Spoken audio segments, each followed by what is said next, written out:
Au cœur de la foi chrétienne, il y a cet événement incroyable, la résurrection. Mais juste après ce miracle, une question se pose. Une question à la fois troublante et, en fait, très profonde. On est juste après la résurrection. On pourrait penser que tout est accompli, que tout est dit, et pourtant une question essentielle reste en suspens. Une question qui touche au cœur même de ce que signifie la rédemption. Réfléchissons un instant. Si la résurrection est une victoire totale sur la mort, sur la souffrance, alors pourquoi les marques de cette souffrance? Pourquoi ces cicatrices sont-elles toujours là?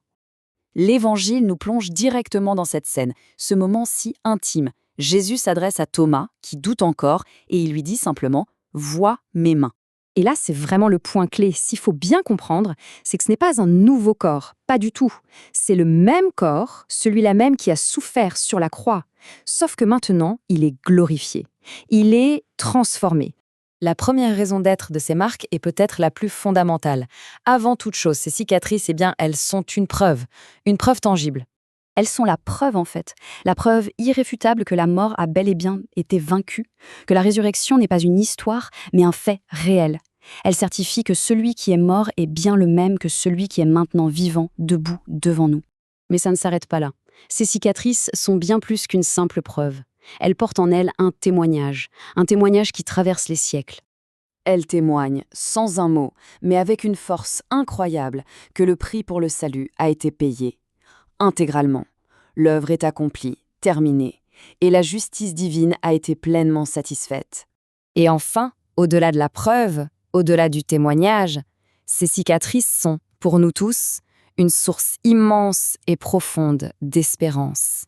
Elles nous rappellent que nos souffrances, nos faiblesses, n'ont pas le dernier mot. Car ce qui a paru faible aux yeux du monde est destiné, en réalité, à être glorifié. Et de la même façon, elles sont la promesse que notre nature mortelle est, elle aussi, appelée à devenir immortelle. Et on arrive au cœur de la révélation, dans son plan de rédemption, dans sa manière de tout réparer. Dieu ne remplace pas. Il transforme.